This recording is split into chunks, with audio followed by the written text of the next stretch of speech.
Thank you, Dan, and congratulations again to our colleagues at CNN. Now, it is my honor to introduce the President of the United States.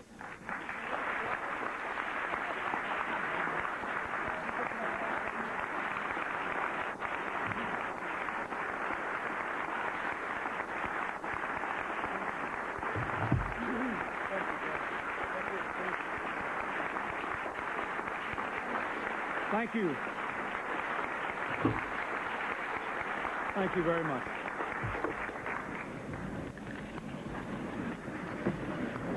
Thank you very much, ladies and gentlemen, members of Congress, members of the press, fellow sufferers. I would like to thank the Radio and Television Correspondents Association for inviting me this evening. I want to give Terry Murphy a special thanks for the kind introduction, and also, given my condition, I'd like to give a special thank you to the Ridgewell Catering Company for bringing me here tonight.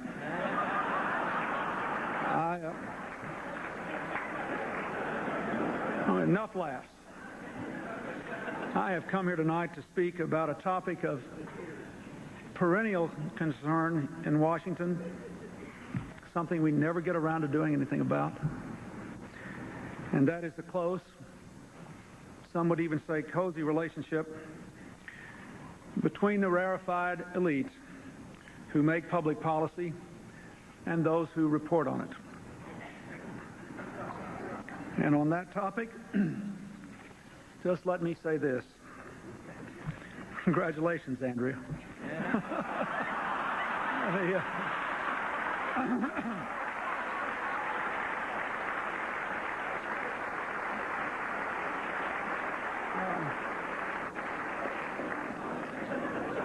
You know that fellow standing next to you in the newspaper photos a few days ago? He looked exactly like Alan Greenspan, only exuberant.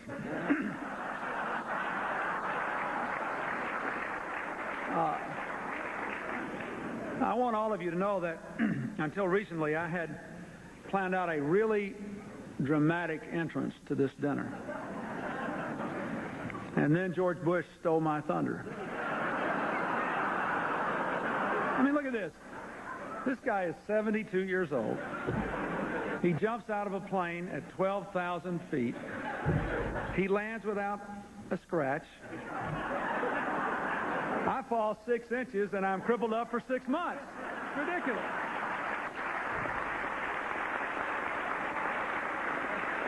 Now, as you might imagine, my injured knee adds complications to my schedule. In fact, you know, just when I was on the way over here tonight,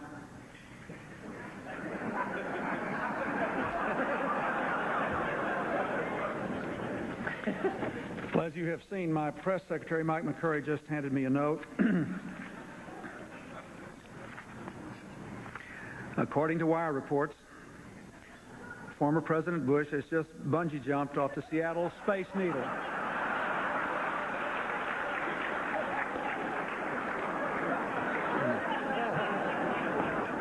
Well, that reminds me, I was supposed to make another announcement tonight. Mr. Murphy has asked me to tell you that the Radio and Television Correspondents Association has decided to adopt the practices of the Democratic National Committee. That means you can all pick up your $1,000 refund checks on the way out tonight.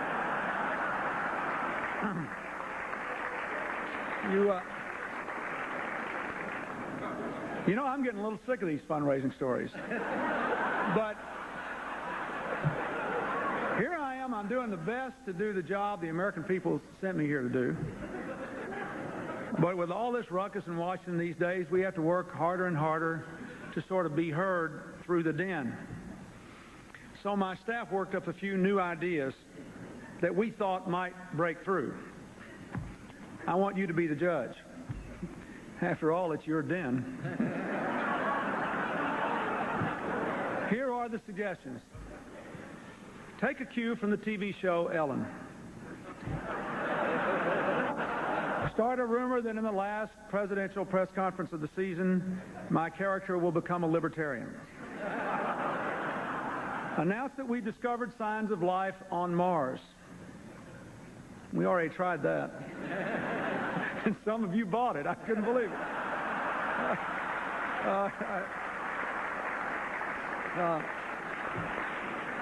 Announced that I will fight Evander Holyfield. Anytime, any place. Here's the Vice President's suggestion.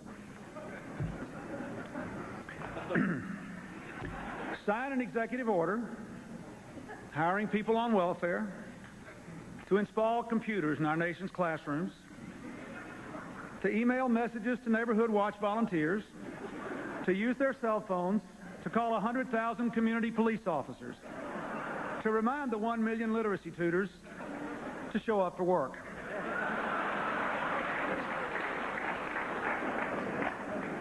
If all else fails, push myself down a flight of stairs. As you know, that's the one we decided to go with. It worked for a while, and I'd do it again. I may have to. Thank you very much, Mike. Ladies and gentlemen, you'll be pleased to learn that former President Bush has just successfully jumped the Snake River Canyon on a rocket-powered motorcycle.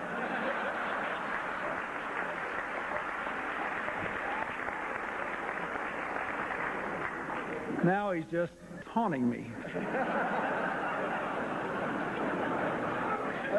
You know, one of the results of being bummed up for a while is that I've gotten to watch a lot more television than normal, and I spent a day in the hospital just sort of channel flipping, surfing, that's what you call it now.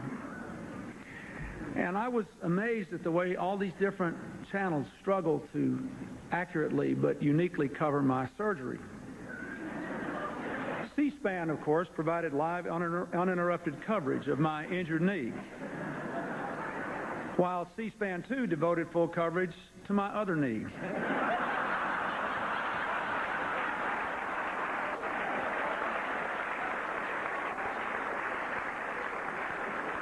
Within an hour of the accident, CNN had composed ominous theme music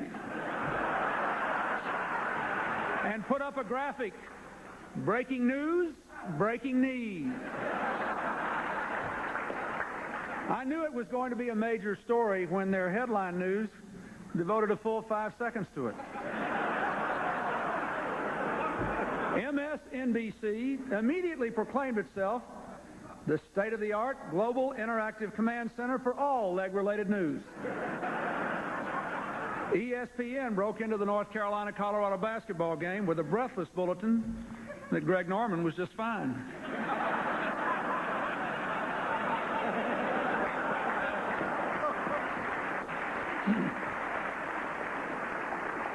PBS kept interrupting coverage of my knee for pledge drives. For every $100 donation, you got a commemorative x-ray of my leg.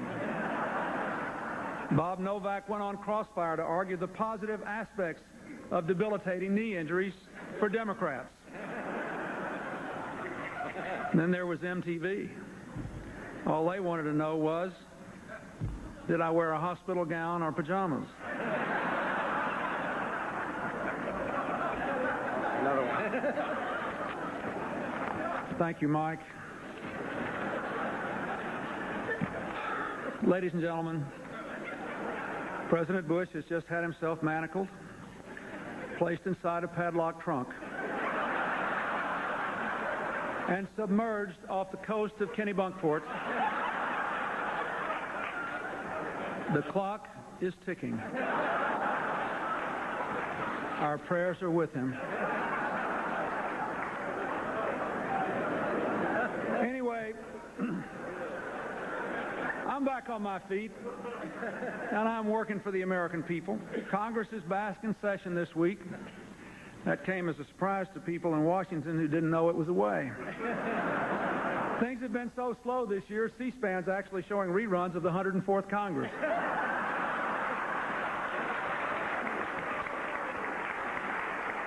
And we can't get agreement to change the consumer price index. That's the hang-up on this whole budget deal.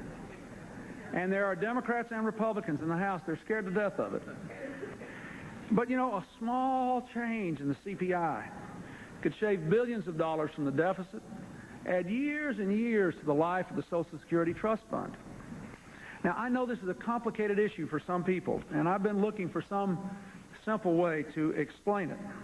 And so consider how we might reindex some other statistics. For example, a report said last month that we Americans are the heaviest people in the world. Working together, reaching across party lines, we can change all that. Instead of 16 ounces to a pound, we'll say there's 20. That way, a person who weighs 260 pounds would weigh 160. 200 pounds would weigh 160. Think about it. Overnight, Democrats and Republicans can make America the thinnest nation in the world.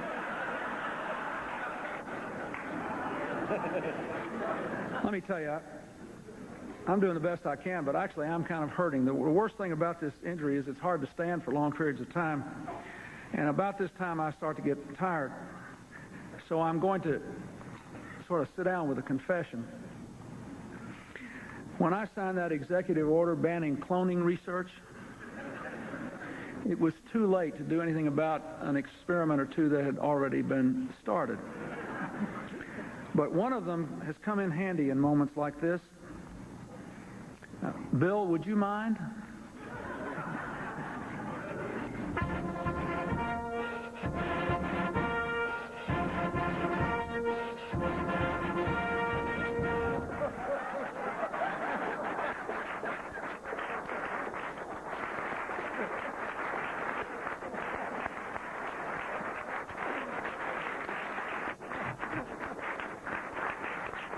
Mr. President, have a seat.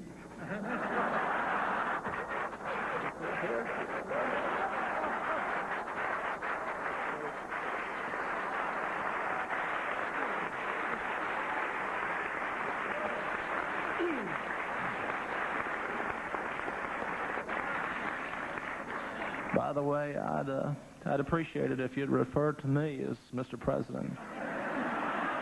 I think you've earned it. Mr. President, members of the House and Senate, ladies and gentlemen, as you can see, I'm also Bill Clinton.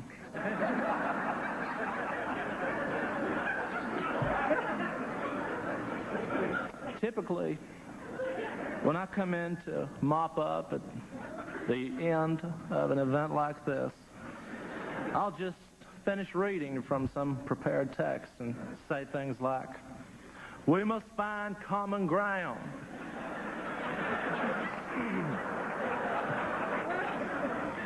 We're going to build a bridge to the 21st century. I'll have to refer you to Lanny Davis on that one.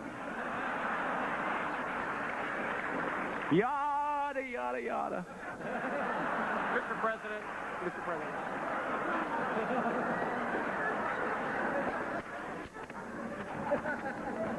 This is odd.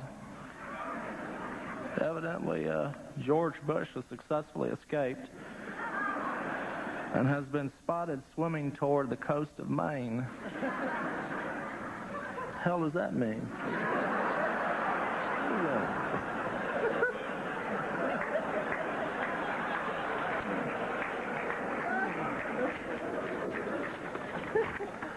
Well, where was I? Oh, yeah. You know what I would like to tell you all about tonight? How much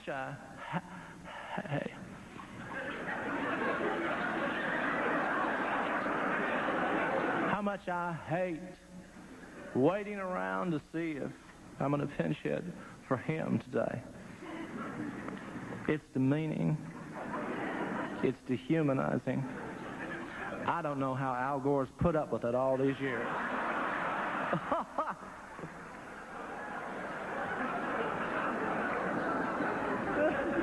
But I shouldn't complain. I mean, if you're going to be a clone, you're not going to do a whole lot better than being a clone of the President of the United States. The key to being a clone is making sure you're the clone of somebody cool. Let's face it, this gig could be a whole lot worse. Imagine waking up and finding out you're a Bob Dornan clone. Sitting up all night counting votes. It is not for the squeamish. I did get some work done. I had a meeting with some members of Congress about some chemical weapons, some treaty type thing. Mr. President, remind me, are we for that or against it? We're for it. I'll tell you what, I do love that red phone. Oh, by the way, maybe you ought to be the one to call Yeltsin back and apologize. If I call him again, I'll just make it worse. I'll come back up here. Mr. President of the United States.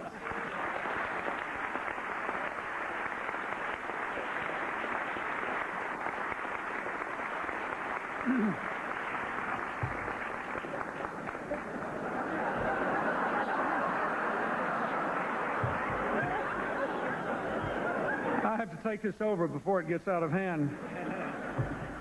God knows I can't afford to jeopardize my relationship with the press corps.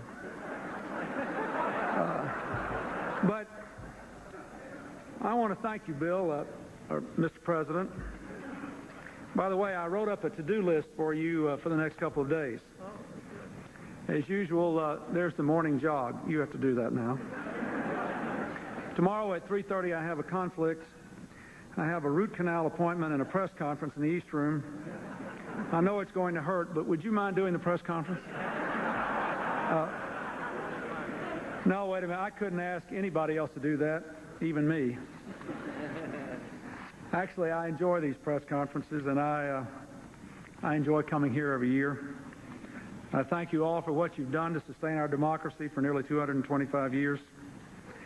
Our country is still a work in progress, and I look forward to building on that progress with you. I even look forward to these dinners, and I really wouldn't want to send anyone else in my place.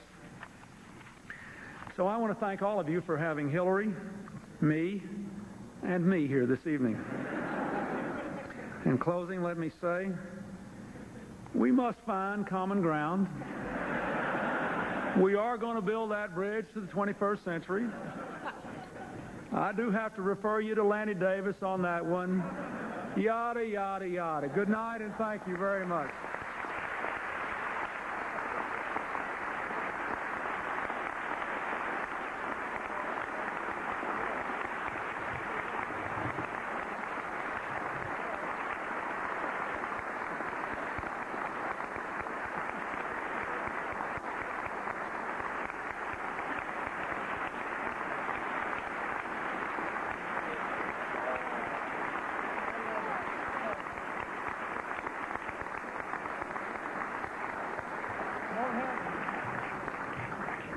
Thank you. I'm not really sure who to thank, but thank Darrell Hammond from Saturday Night Live.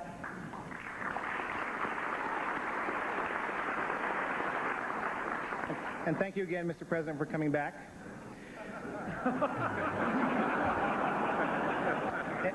Continuing with this Saturday Night Live theme, our next speaker is currently in his fourth season on that show. He doesn't do an impression of the president, but he does a great impression of Bob Dole, Andy Rooney, and Charles Kuralt. Recently, he ranked number 2 on Rolling Stone's list of the 101 best things about watching television. And once a week, he gets a taste of our jobs when he anchors that program's Weekend Update. Please join me in welcoming Norm Macdonald.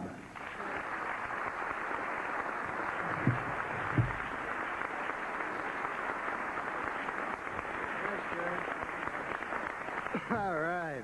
I won't be as funny as that last bit. Just so you know. Well, good evening, Mr. President, Mrs. First Lady, and the distinguished members of the Radio and Television Correspondents' Dinner. When I accepted the honor of performing here tonight, one thought crossed my mind, and that was, please, God, don't let me bomb in front of the president.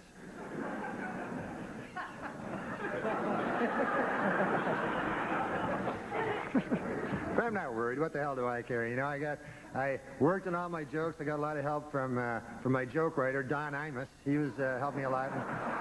Are you familiar? You know this guy? He's a funny guy. He wrote some jokes. Anyways, the dinner was great. You enjoyed the dinner? We had some salmon. Yeah, it was delicious. It was great, and I thought it was refreshing to see Democrats serve something other than subpoenas for a change. I thought that was nice, you know? I'll be doing some jokes later. I just thought I'd...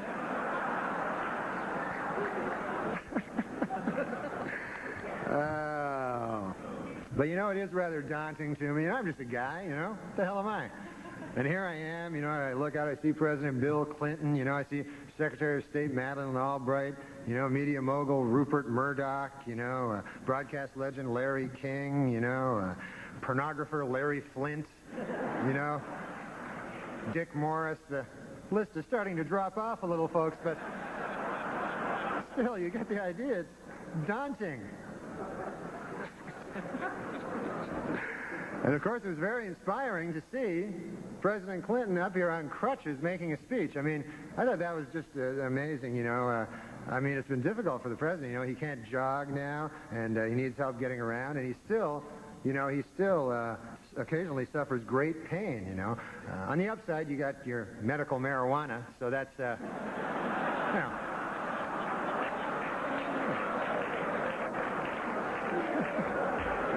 You must inhale, sir. It's the only way you're going to get better.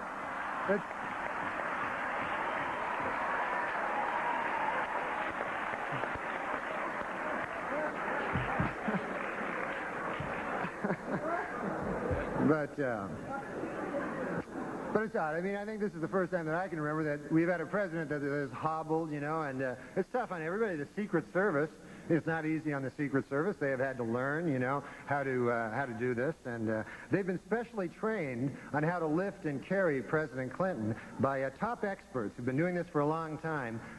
Boris Yeltsin's Secret Service agents. They've stepped in to help, you know.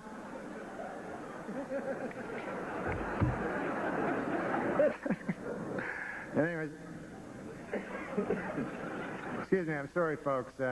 Larry Flint and Dick Morris are giving some sort of hand signals to each other over there. I don't know what the hell that's all about, but it's kind of hard to concentrate. Larry Flint is here tonight. But also present this evening, Madeleine Albright, the Secretary of State. Ms. Albright's been very busy, you know. She just returned from Russia, where she, you know, applied for her? Yeah, Madeleine Albright. She's been very busy. She just went to Russia, where she met with Boris Yeltsin, you know, and they had some talk on NATO expansion. I guess they kind of had a tense meeting, you know. When Ms. Albright came back out, she said, for this I travel 5,000 miles to meet with some drunken Meshuggah? On my worst enemy, I wouldn't wish this. This is...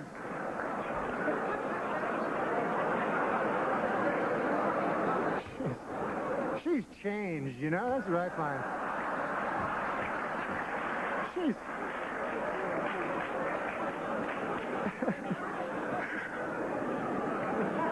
But, of course, looking around the room, I also see many distinguished members of the Fourth Estate.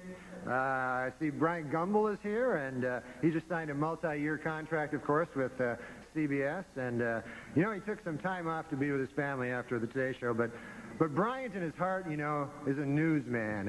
And after a few weeks, he realized, you know, that he missed the excitement and thrill that you can only get by making millions and millions of dollars. So...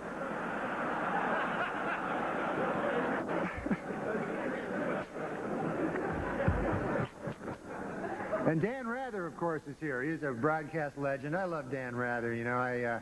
I talked to him backstage, and it was a real thrill for me, you know, and he was so excited to be here, you know. I was backstage, and I've never seen him so excited. At one moment, I remember he broke into a huge frozen smile, and it was... There it is again. There it is. Take a look. That's the huge frozen smile I'm talking about. But we got a lot of power here, a lot of juice. Mr. Rule Arledge is here, of course, the chairman of ABC News, you know, and a lot of crazy stories coming out of that division, you know. You know, stories about this person sleeping with that person and all that, you know. Scandal after scandal. And have you heard the latest? I heard this just the other day. There's a rumor that last week, a certain, I don't want to say who it is, a certain gentleman in ABC News, he went to a party and he got really drunk and he ended up having sex with his own wife. I don't know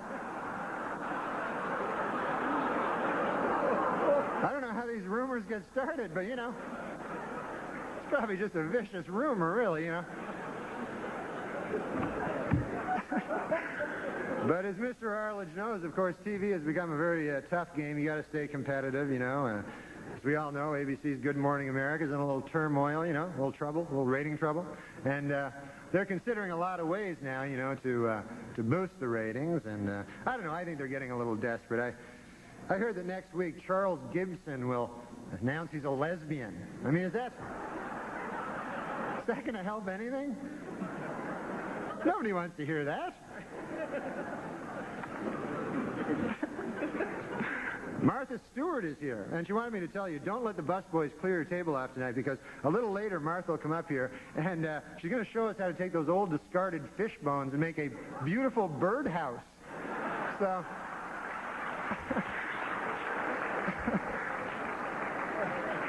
That's nice.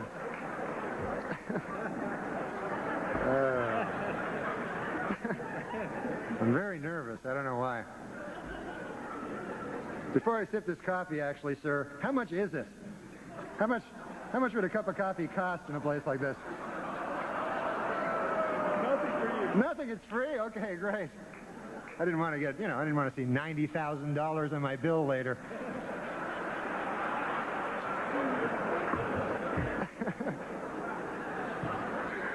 I'm sorry.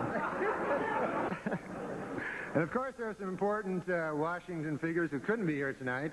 Vice President Al Gore is not here. Unfortunately, he broke down and they had to leave him in the shop overnight. But they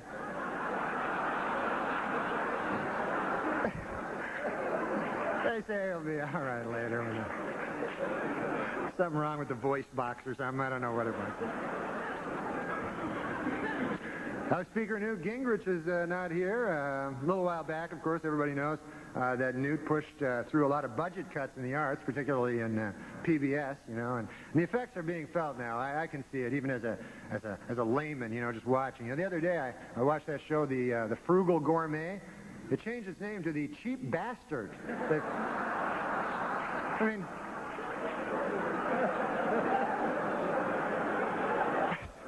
It's crazy.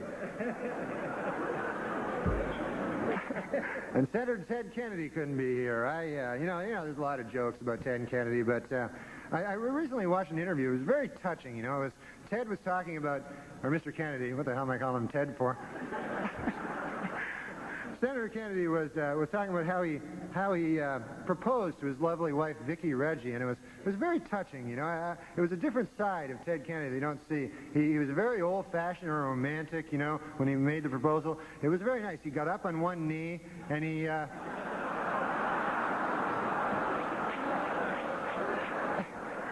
was nice, you know. You hear all the stories, but then you hear something like that, and you know, it makes you.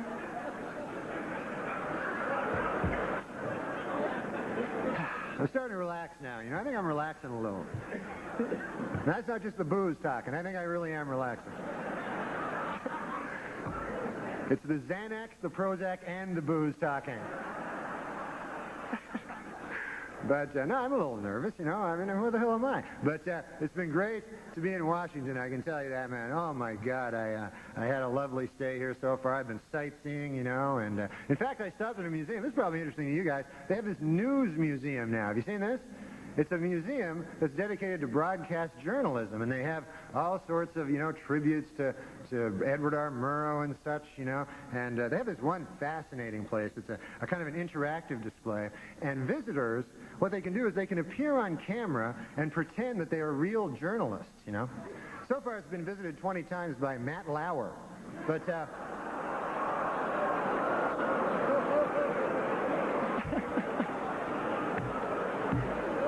I guess he's a legend, too. I didn't know. You got Murrow, Severide, Edwards, and Lauer. All right. And also today I took a visit to the White House. For any of you who haven't taken a visit to the White House, unbelievable. So, awe-inspiring and, we're a lot of rich in history, so beautiful, Although I did notice a kind of an odd sign on the president's desk. It said, the yen stops here. Have you seen it? What the hell's that mean? The yen? I thought it was the buck stops here, I'd always heard.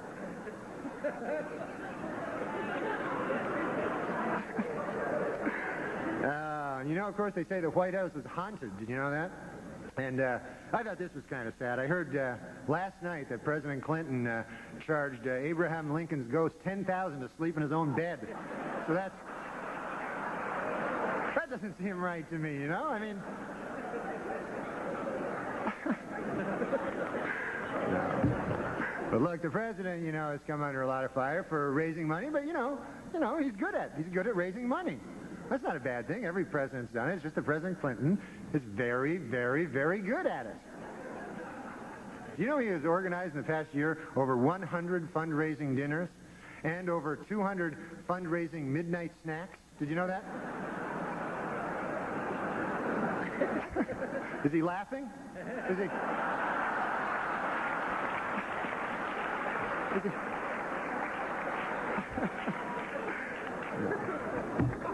No, but Mr. President, seriously, I know you've had to work through a lot of distractions in doing the business of running this country, and I just want to say, that I implore you, stay focused and do the job, and try to remember, that Rome was not built in a day, I mean, just ask Strom Thurmond, he'll tell you. It was not built in a day. He's an old fella, folks. How would you not know that? I have an announcement to read. I almost forgot. I was told to make this announcement. Table 10, wherever you are, table 10. We're sorry your waitress hasn't been there in a while. Larry King just married her. So...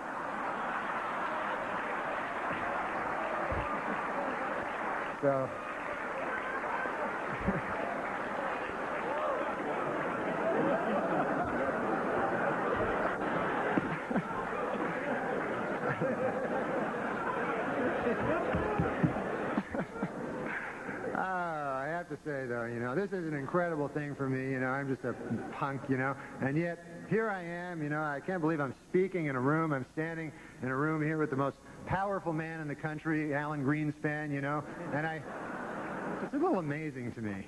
It's a little, Of course, that's the big story in here in Washington is the recent marriage between NBC's Andrea Mitchell and Alan Greenspan, who is 71 years old. And this is sweet, I didn't know this. They wrote their own vows, She promised to love, honor, and speak into his good ear. So that was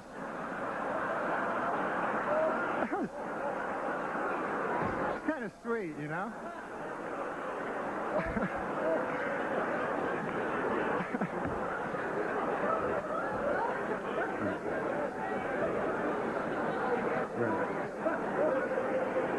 The newlyweds are going to spend their honeymoon in Mexico, and I thought this was sweet. As a gift to his new bride, Alan Greenspan just devalued the peso so that that'll be nice.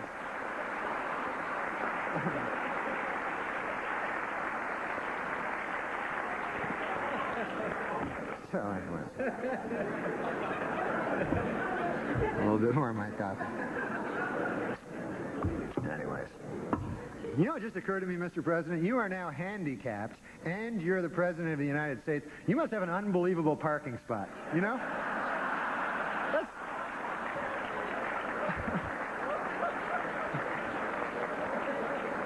That's got to be very close to the building,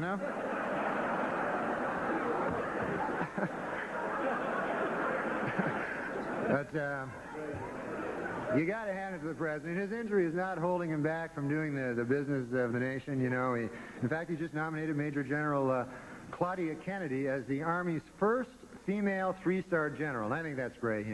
She's doing a great job. Apparently, the only thing she's having trouble with is she's having difficulty figuring out how to sexually harass herself. She doesn't know how to.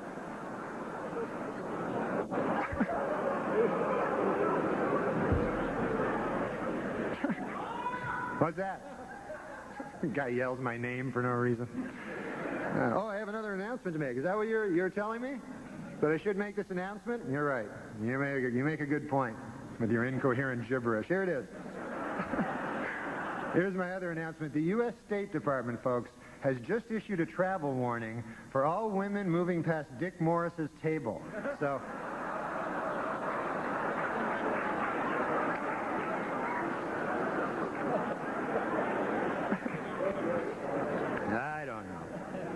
I don't know. Well, that's about it for me. I just want to... How about this Heaven Gates call? This is what everybody's talking about. It's unbelievable.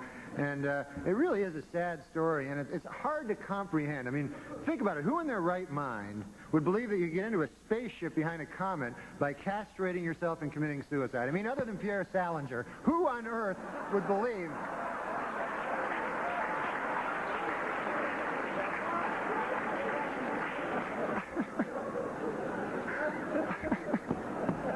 I just saw him out in the lobby with a pair of sneakers, Nike sneakers, a big purple shroud, going, where are they? Did I miss it? Well, that's it for me, folks. I just want to say, before I go, that it really has been a thrill for me. I joke around about the news, but you people, you do the real thing, and you serve as our watchdogs, and you tell the real stories that come out of this city. And I, for one, think you do a darn good job. And as a matter of fact, I have a message from someone who couldn't be here and wanted me to read it to you. This is from Senator Bob Dole. He wanted me to read this to you. Here it is.